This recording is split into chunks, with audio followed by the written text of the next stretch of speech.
নমস্কার বন্ধুরা, আপনাদেরকে অনেক অনেক স্বাগত বিউটি রান্নাঘরে। আমি আজকে একটি পটলের রেসিপি করব। পটলের একটা দারুণ রেসিপি করব। আপনারা ভিডিওটি দেখতে থাকুন প্রথম থেকে শেষ পর্যন্ত, ভীষণ ভালো লাগবে। দেখুন কি করি পটল দিয়ে। এই যে বন্ধুরা, এখানে নিয়ে নিয়েছি পটল, একদম দেশি পটল আছে, খুব ভালো পটল। এই পটল দিয়ে রেসিপিটা করব। তার আগে এখন পটলগুলো কেটে নেব। এই যে বন্ধুরা, পটলগুলো কেটে নেব, দুপাশ কেটে এবং খোসাটা এরকম করে কাটবো। যে অল্প অল্প করে ছেড়ে ছেড়ে কাটবো।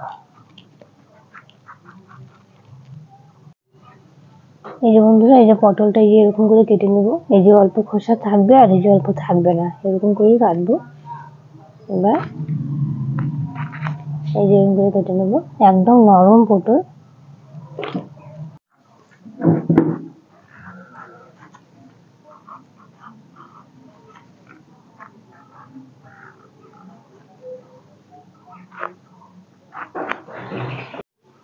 এই যে বন্ধুরা, উনুন ধরিয়ে কড়াই বসিয়ে দিচ্ছে। এই যে বন্ধুরা, কড়াই গরম হয়ে গেছে, কড়াইতে দিয়ে দেবো সর্ষের তেল। রান্নাটা আমি সর্ষের তেলেই করব।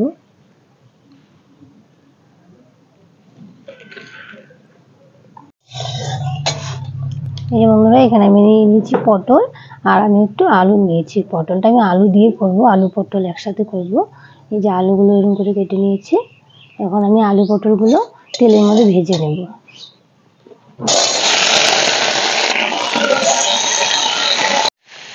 এর মধ্যে দিয়ে দিব অল্প লবণ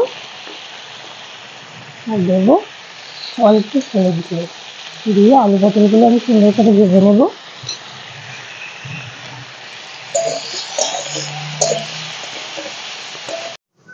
এই যে বন্ধুরা, ওদিকে পটলটা ভাজা হতে থাক, আমি এখানে কিছু মশলা বেটে নেব। সেটা নিয়েছি চারমগজ, কাজু, আদা কুচি আর পাকা লঙ্কা, সব একসাথে বেটে নেব।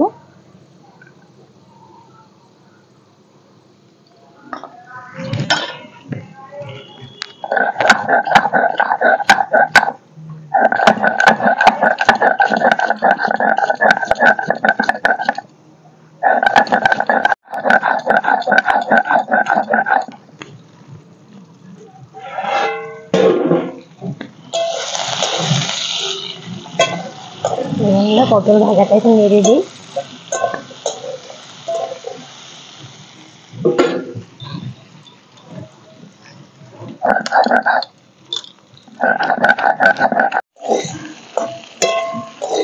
এই যে বন্ধুরা, আলু পটলটা ভাজা হয়ে গেছে, নামিয়ে নেব।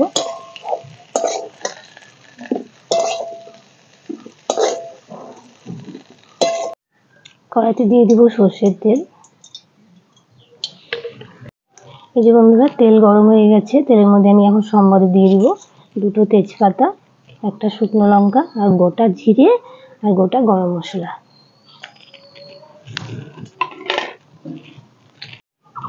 এই যে বন্ধুরা, সম্বারটা হয়ে গেছে, এখন এর মধ্যে দিয়ে দিব ওই বাটা মশলা, আদা, পাকা লঙ্কা, চারমগজ আর কাজু একসাথে বাটা আছে।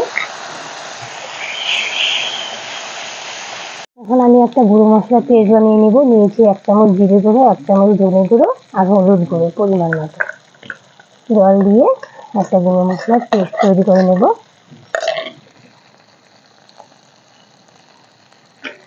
একই সাথে দিয়ে দিব পরিমাণ মতো লবণ।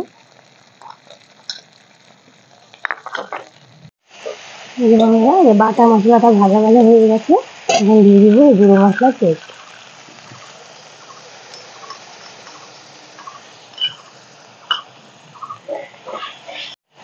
এই বন্ধুরা, এখানে দিয়ে দেবো 1 চামচ কাশ্মীরি লঙ্কা গুঁড়ো, তরকারিটার ভালো কালার আসার জন্য। আর দিয়ে দিব অল্প চিনি, যেহেতু নিরামিষ পটলের রেসিপি করছি তাই একটু চিনি দিলে ভালো লাগে, মিষ্টি মিষ্টি হলে ভালো লাগে। এই যে বন্ধুরা, মশলাটা কষানো হয়ে গেছে, তেল ছেড়ে এসছে। এখন দিয়ে দিব ভেজে রাখা আলু পটল। আলু পটলটা দিয়ে ভালো করে কষবো।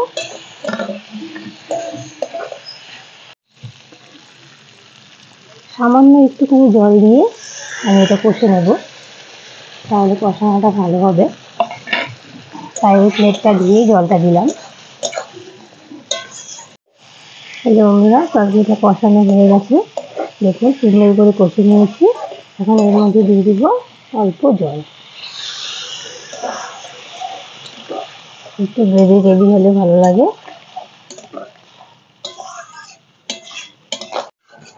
এই বন্ধুরা আলু পটলের তরকারিটা হয়ে গেছে। যে এরকম গ্রেভি রেখে নামাবো যেন ভাত মেখে খাওয়া যায়। এটা কিন্তু ভাত দিয়েও খেতে পারেন, রুটি দিয়েও পারেন, পরোটা দিয়েও খেতে পারেন, সবকিছুর সাথে ভীষণই ভালো লাগবে। এখন দিয়ে দিব বাটা গরম মশলা, গোটা গরম মশলা বেটে নিয়েছি শিলে, দিয়ে দিলাম। এই বন্ধুরা দিয়ে দিব অল্প ঘি, হাফ চামচেরও কম আছে, বেশি অতিরিক্ত দিলেও আবার ভালো লাগবে না। নিরামিষ পটলের রেসিপি তো ঘি গরম মশলা দিলে ভালো লাগে। এই যে বন্ধুরা হয়ে গেছে আমাদের পটলের রেসিপিটি, নামিয়ে নেব। যারা কখনো পটল খেতে পছন্দ করেন না তারা প্লিজ একবার এভাবে বানিয়ে খাবেন, দেখবেন দারুণ লাগে খেতে। যারা খান না তারাও খাবেন, আর যারা খান তারা তো অবশ্যই খাবেন, ভীষণই ভালো লাগবে।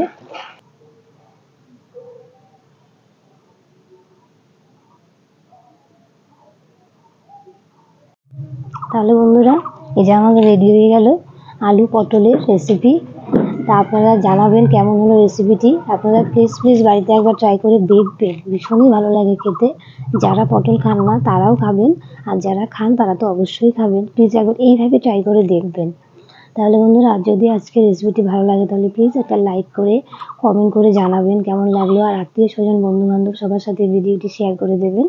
আর ইউটিউব আমার চ্যানেল নতুন হয়ে থাকলে প্লিজ সাবস্ক্রাইব করে পাশে থাকা বেল আইকনটা প্রেস করে আমার পাশেই থাকবেন। তাহলে বন্ধুরা আজকের মতো ভিডিওটি এই পর্যন্তই, দেখা হচ্ছে পরের দিন।